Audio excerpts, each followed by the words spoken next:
Chui. Shemeji yangu Feima, Shem Daring, hajawahi kuniangusha kabisa kwenye matukio muhimu. Imagine, ukimwona Rayvanny umemwona Feima. Imeisha hiyo. Na hii ndio maana halisi ya kokote ulipo nipo.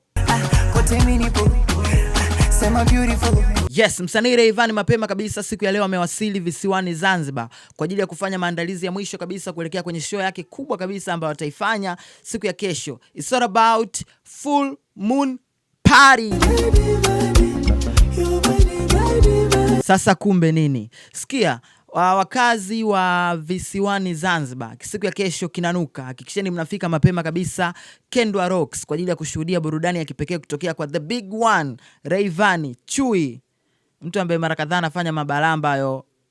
Niishie hapo. Sasa siku ya kesho pia kuna vitu vingi ambavyo vitatokea pale, zikiwemo surprise ambazo amepanga kuzifanya msanii Rayvanny kwa ajili ya wakazi wote wa visiwani Zanzibar, na wabara pia wanaruhusiwa kufika pale kwa sababu tukio ni la kitaifa. Burudani inatolewa pale na the big one, kwa hiyo hutakiwi kukosa mshikaji wangu. Kitu pekee ambacho naweza nikakisema mpaka sasa hivi jamani, hii ndo kapo ambayo kila mmoja anaililia. Ukisikia ile supportive girlfriend, ndo hichi ambacho tunakiona kwa shemeji yetu Feima. Imagine, Mnyamwezi anatoka airport, yuko na shemeji yetu Feima, wamefika paka visiwani Zanzibar, wako pamoja. Pita kule TikTok kuangalia video zinazo trend kule zikimuonesha shemeji akiwa na bana, na furaha sana kwenye content kama hizi nikiwa nazifanya.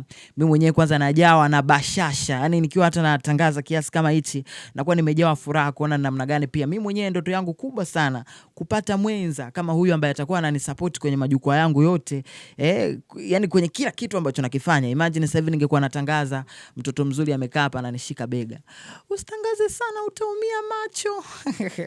Bana, mimi naitwa Bounce. Kesho wakazi wa Zanzibar msikose pale Kendwa Rocks kwenye Full Moon Party. Let's go.